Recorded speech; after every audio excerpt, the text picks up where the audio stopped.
নাজিল হওয়ার যে সিরিয়াল, সে সিরিয়াল হিসাব করলে সূরা বাকারার নম্বর হলো কি 87। নাজিল হওয়ার দিক থেকে এর নম্বর হলো 87। নাজিল হয়েছে কখন? হিজরতের কিছুদিন পরেই, হিজরতের কিছুদিন পরেই, তার মানে প্রথম হিজরিতে সূরা নাজিল হয়েছে। আশ্চর্য হলো এই সূরা নাজিল হওয়ার শুরু হয়েছে প্রথম হিজরিতে, আর এর সুদের আয়াত নাজিল হয়েছে ফাতহে মক্কার সময় অষ্টম হিজরিতে, এবং এর সর্বশেষ আয়াত নাজিল হয়েছে নবীজির ইন্তেকালের 3 মাস আগে। আবার বলতেছি, এই সূরার নাজিল হওয়ার সূচনা হলো প্রথম হিজরিতে। এই সূরার মধ্যে সুদ সংক্রান্ত কিছু আয়াত আছে, এই আয়াতগুলো নাজিল হয়েছে ফাতহে মক্কা অষ্টম হিজরিতে। আর এই সূরার শেষ আয়াত, যেটাকে বলা হয় কোরআনে কারীমের শেষ আয়াতও বলা হয় কোন কোন হাদিস অনুযায়ী এই আয়াতকে, সে আয়াতটা হলো ওয়াত্তাকু ইয়াওমান তুরজাউনা ফীহি ইলাল্লাহ।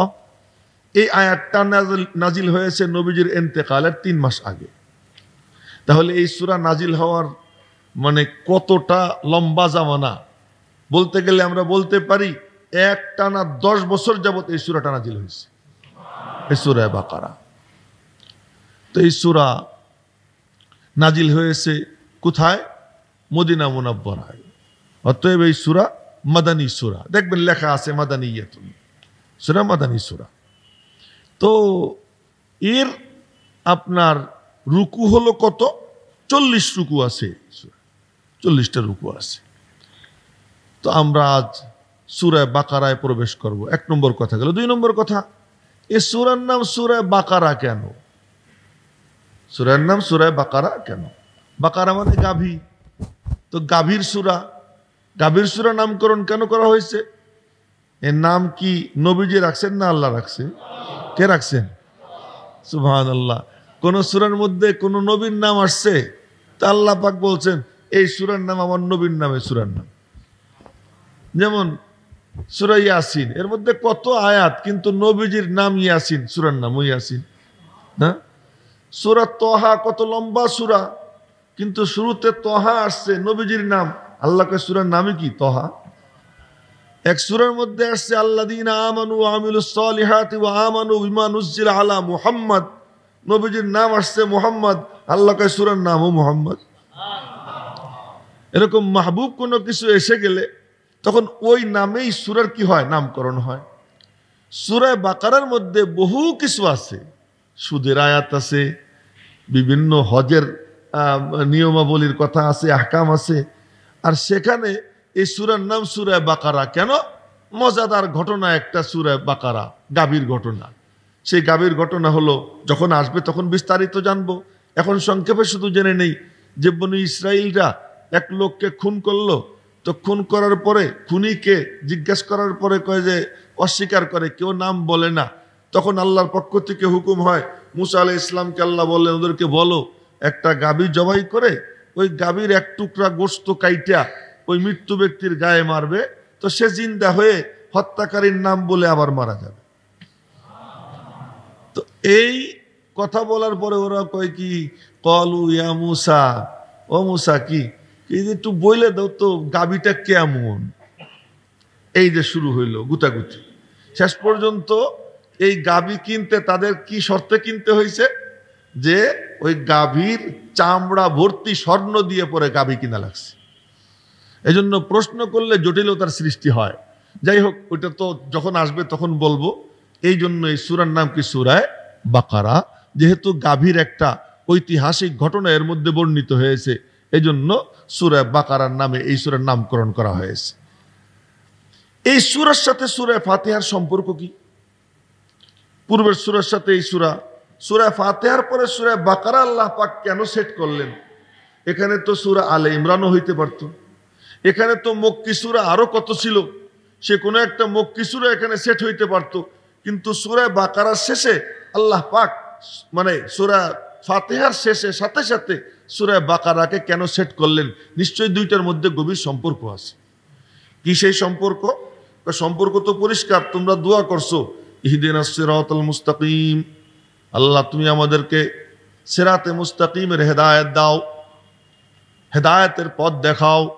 তো হেদায়েত ভিক্ষা চাইছো, তো আল্লাহ পাক বলতেছেন এই যে কিতাব দিলাম নাও হেদায়েত, যে কিতাব দিলাম এটাই কি হেদায়েত।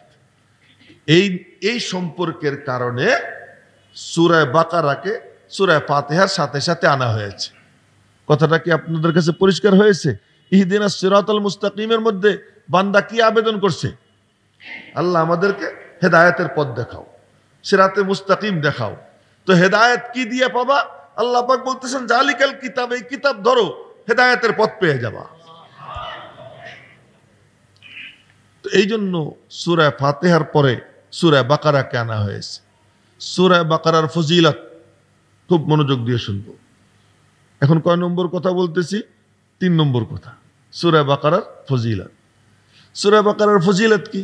তিরমিজি শরীফের এক হাদিসে আসছে, নবীজি বলেন যে ঘরে সূরা বাকারার তিলাওয়াত হয় ওই ঘরে শয়তান প্রবেশ করতে পারে না।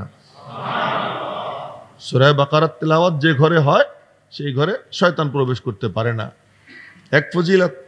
দ্বিতীয় ফজিলত, নবীজি বলেন যে প্রত্যেকটা জিনিসের একটা চুটি থাকে, চুটি, পাহাড়ের চুটি থাকে, উটের চুটি থাকে, উটের চুটি থাকে, পাহাড়ের চুটি থাকে। তো নবীজি বলেন কোরআনে কারীমের চুটি, সেই উঁচু জায়গাটা হলো সূরা বাকারা। এটাকে বলা হয়েছে কোরআনে কারীমের চুটি। এটা হলো কোরআনে কারীমের সবচেয়ে উঁচু স্থান। আর এই সূরার মধ্যে এক আয়াত আছে, যে আয়াতটা হলো সাইয়্যিদুল আয়াত, সমস্ত আয়াতের সর্দার। ওই আয়াতের নাম হলো আয়াতুল কুরসি, আয়াতুল কুরসি।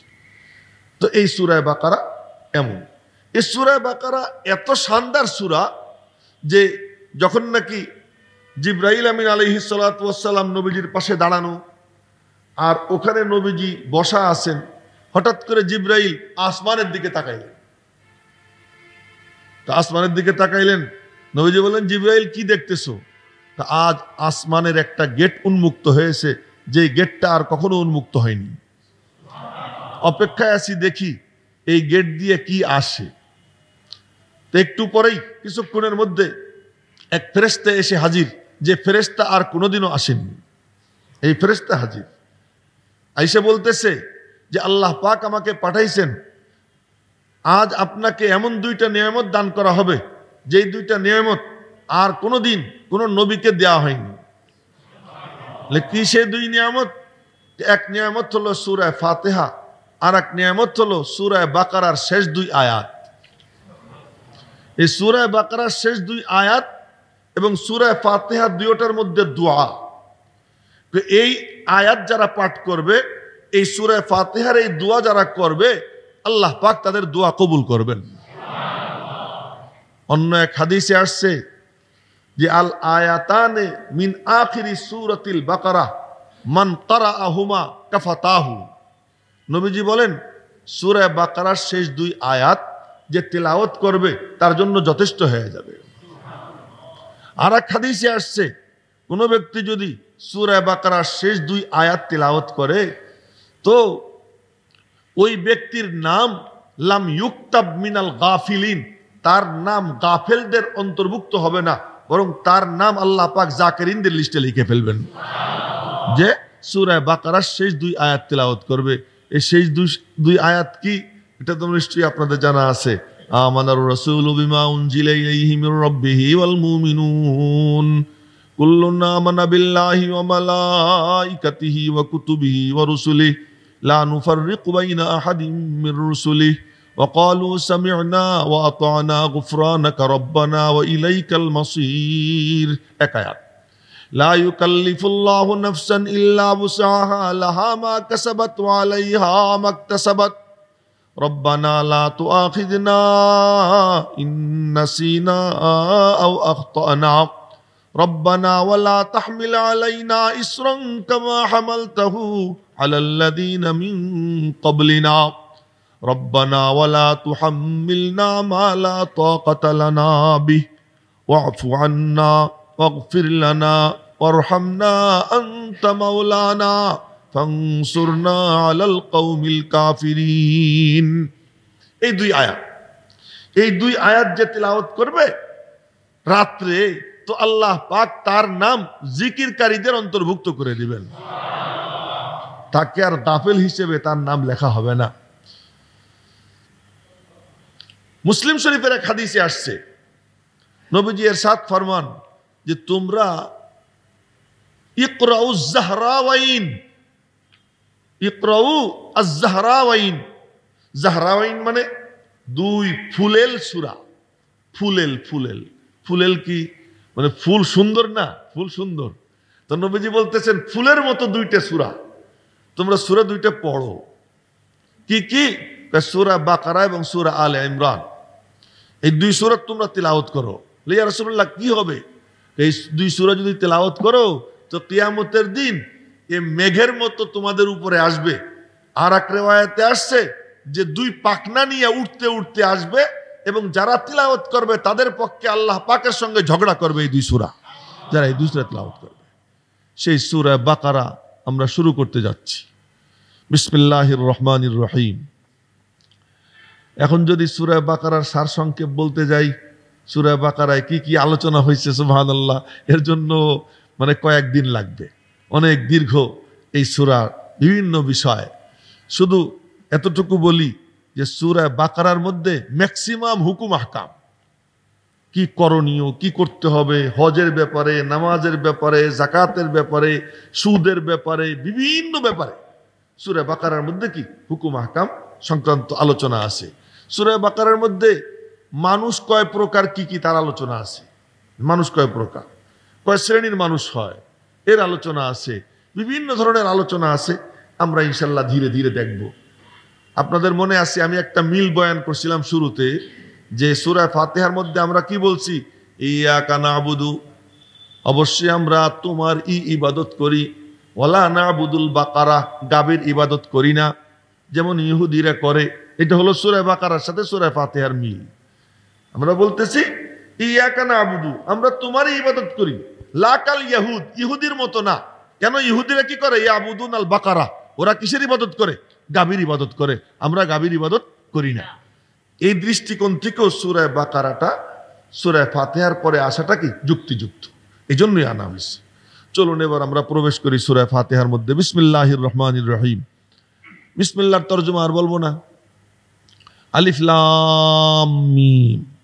দেখেন আমরা পড়ি আলিফ লাম মিম। লামেও 4 আলিফ, মিমেও কয় আলিফ? 4 আলিফ। কিন্তু কানে হাত দিয়া আলিফ লাম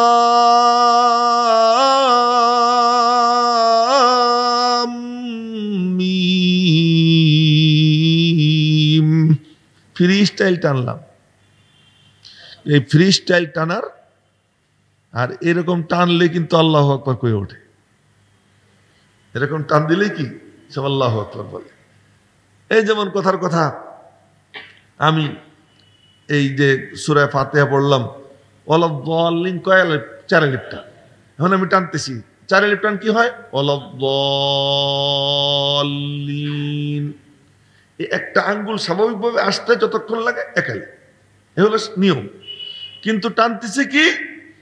ওয়ালাদ-দাল্লিন।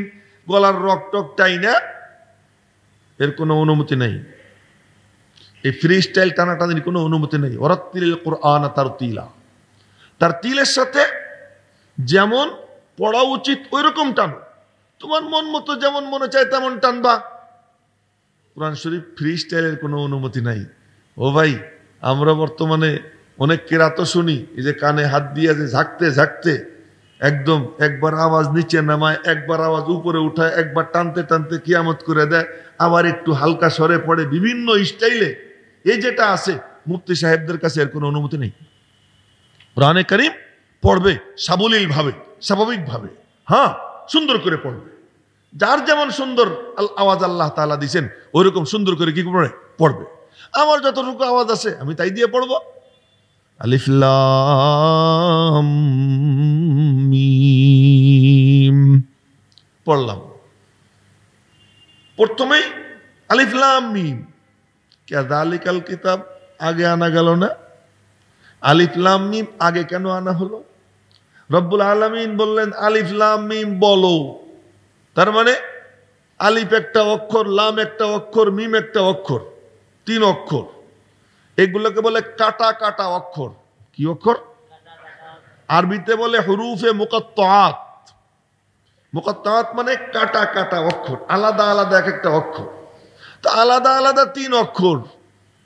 অক্ষর 2-3টে মিলে হয় শব্দ, কয়েক শব্দ মিলে হয় এক বাক্য, কয়েক বাক্য মিলে হয় কি এক আয়াত। স্বাভাবিক নিয়ম। কিন্তু সেখানে একটা আয়াতই হলো কি কাটা কাটা 3টা অক্ষর, আলাদা একটা আয়াত, আলিফ লাম মিম। এটা আল্লাহ তাআলা আনলেন, আইনা কি বলতেছেন? এই দোস্ত, তুমি তো সমস্ত নবীদের সর্দার, তুমি তো মানে আলামুল আউয়ালিন ওয়াল আখিরিন, পূর্বাপর সমস্ত নবীদের থেকে বড় আলেম তুমি, তোমার থেকে বড় কোনো আলেম নাই। তুমি বলনি যে আলিফ লাম মিম, বলছেন আলিফ লাম মিম, অর্থ কি? নবীজিরে জিজ্ঞেস করছে অর্থ কি? আমি জানি না, আল্লাহ জানে।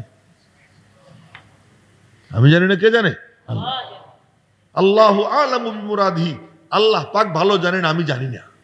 তার মানে বোঝা গেল যে সবকিছু জানানো জরুরি না। যতটুকু আমার প্রয়োজন আমি অতটুকু জানবো, বাকিটুকু জানার আমার কোনো দরকার নেই। একটা কথা চালু আছে যে কোরআন শরীফে সব আছে, না? কোরআন শরীফে সব আছে, কিন্তু আমরা আহাম্মকরা জানি না, কিন্তু কথাটা সঠিক না। আল্লাহ পাক রব্বুল আলামিন যতটুকু আমাদের দরকার অতটুকু দিছে।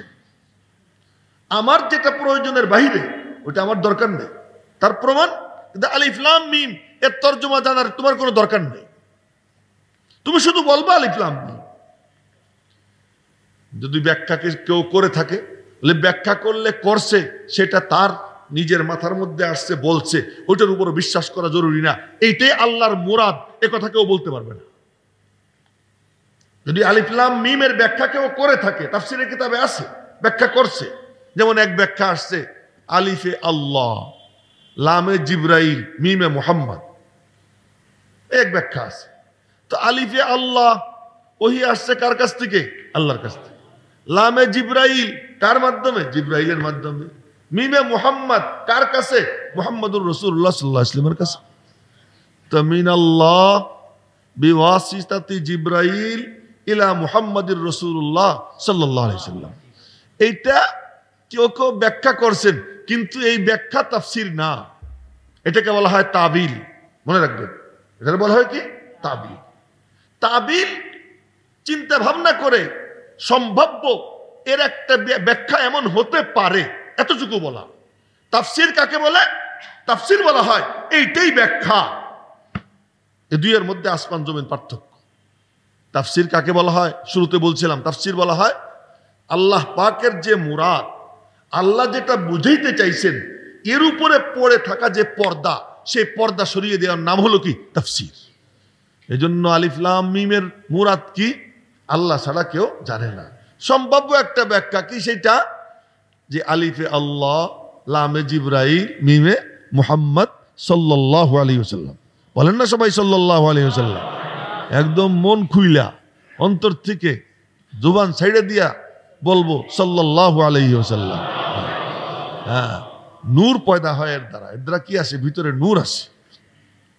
তো আলিফ লাম মিম, তার মানে প্রথমেই সারেন্ডার করো। মনে রাখবেন, প্রথমেই কি করো? সারেন্ডার করো।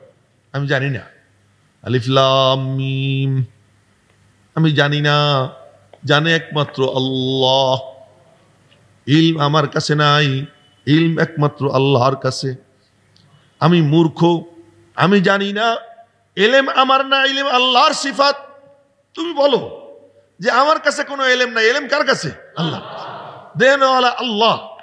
তো তুমি প্রথমে নিজের অক্ষমতা, অসহায়ত্ব তুমি স্বীকার করে নাও। দো জাহানের বাদশাকে দিয়ে আল্লাহ পাক অসহায়ত্ব স্বীকার করাইছেন। বলে ফেলাও তুমি আলিফ লাম মিম। নবীজি নির্দ্বিধায় বলছেন আমি জানি না, আমি জানি না। আল্লাহ পাক বলেন তুমি জানি না যখন বলছো, নাও আমি তোমারে দিতেছি। কি? কিয়ামত পর্যন্ত আনেওয়ালা সমস্ত মানুষ তারা বই লিখবে, কিতাব লিখবে, পিছনেও অনেকে লেখছে। তো লেখার শুরুতে বলে ভুল ত্রুটি ধরাই দিয়েন, শেষে আবার বলে কোনো ভুল ত্রুটি হয়ে থাকলে আপনারা আমাকে শুধরিয়ে দিলে বাধিত থাকবো, আপনাদের কাছে কৃতজ্ঞ থাকবো। আর তোমারে আমি এমন কিতাব দিতেছি, তুমি বলছো প্রথম আমি কিছু জানি না, আমার আল্লাহ জানে, তো নাও আমি তোমার এমন কিতাব দিব যে তুমি কথা বলার আগে বলবা যে আমার মুখ দিয়ে যা বের হবে, আসমান মিথ্যা হতে পারে, জমিন মিথ্যা হতে পারে, যা কিছু দেখতেছো সবকিছু চোখের ধাঁধা হতে পারে, কিন্তু এই জুবান দিয়ে যা বের হবে তা কখনো মিথ্যা হতে পারে না। আমাদের সন্দেহের অবকাশ নেই। এমন জিনিস তোমাকে আমি দিয়ে দিলাম, নাও। লা রাইবা ফীহ যালিকাল কিতাব, যালিকাল কিতাব, ওই কিতাব। আচ্ছা, ওই কিতাব, কিতাব কি ওই না কিতাব এই? হ্যাঁ, বুঝেন কথা। কিতাব কি ওই না কিতাব এই? কাছে থেকেও দূরে হয়, কাছে থেকেও কি হয়? দূরে হয়।